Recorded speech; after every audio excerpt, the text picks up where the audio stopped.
अगर तुम भी खाना खाते खाते या खाना खाने के बाद ऊंट बन जाते हो, मतलब अगर ऊंट की तरह भर भर के पानी पीते हो, तो आज अब और इसी वक्त पीना बंद कर दो। मगर क्यों? क्योंकि अगर तुम खाना खाने से आधे घंटे पहले पानी पीते हो तो ये चीज सबसे अच्छी है, क्योंकि इसकी वजह से हमारा डाइजेस्टिव सिस्टम एक्टिव हो जाता है और पेट में पानी होने की वजह से ओवर ईटिंग भी नहीं होगी, जिससे वेट लॉस करने वालों को आसानी होगी। और अगर आप खाना खाते खाते पानी पीते हो तो ये चीज आपके खाना पचन करने वाले पेट के एसिड को पतला कर देती है, जिससे आपका डाइजेस्टिव सिस्टम स्लो हो जाता है। लेकिन सबसे खतरनाक है अगर आपको भी खाना खाने के बाद भैंस की तरह पानी पीने की आदत है, क्योंकि ऐसा करने से हमारे पेट के अंदर मौजूद जठर अग्नि जो हमारे खाए हुए खाने को पचन करने का काम करती है वो ठंडी हो जाती है, जिसकी वजह से आपको गैस, एसिडिटी और ब्लोटिंग जैसी प्रॉब्लम हो सकती है। और इसकी वजह से तुम प्रेग्नेंट औरत की तरह भी दिखोगे। भाई ये बोर्ड के एग्जाम में हमें सिर्फ 3 घंटे ही क्यों दिए जाते हैं? मतलब यूँ तो स्कूल वाले पूरे साल भर हमारा 5-5 घंटे तक दिमाग चाटते रहते, तो फिर ये एग्जाम में 5 घंटे नहीं दे सकते क्या? नहीं।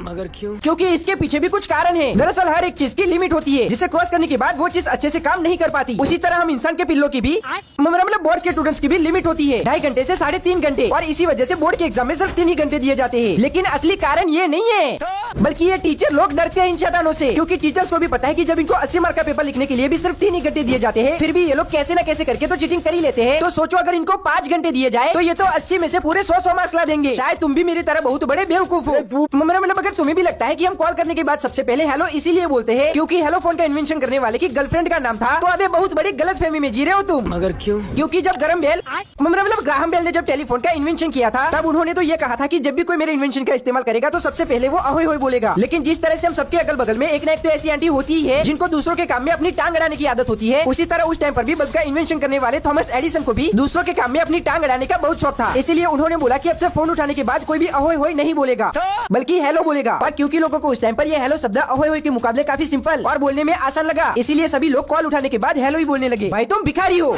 मतलब अगर इन देशों में तुम्हारे पास भारत के 1 करोड़ रुपए भी है ना, तो भी तुम भिखारी हो। मगर क्यों? अबे इस केयर के चापली को बहुत पंचायत होती मेरी हर वीडियो में।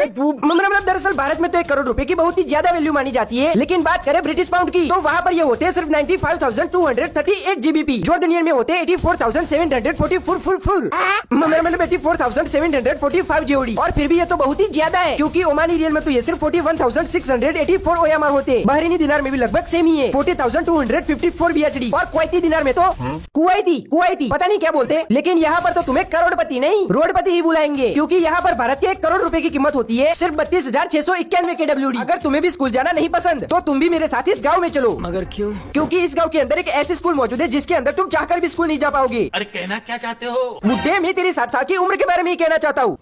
मतलब दादाजी दरअसल इस गाँव का नाम है फंगाने गाँव, और इस गाँव के अंदर एक ऐसी स्कूल बनाई गई है जिसके अंदर एडमिशन लेने के लिए तुम्हारी एज 5 साल नहीं, 15 साल नहीं, अरे 25 या 35 साल भी नहीं, बल्कि पूरी 60 साल होनी चाहिए, तब जाकर तुम्हें स्कूल के अंदर दाखिला मिलेगा। क्योंकि फंगाने गाँव में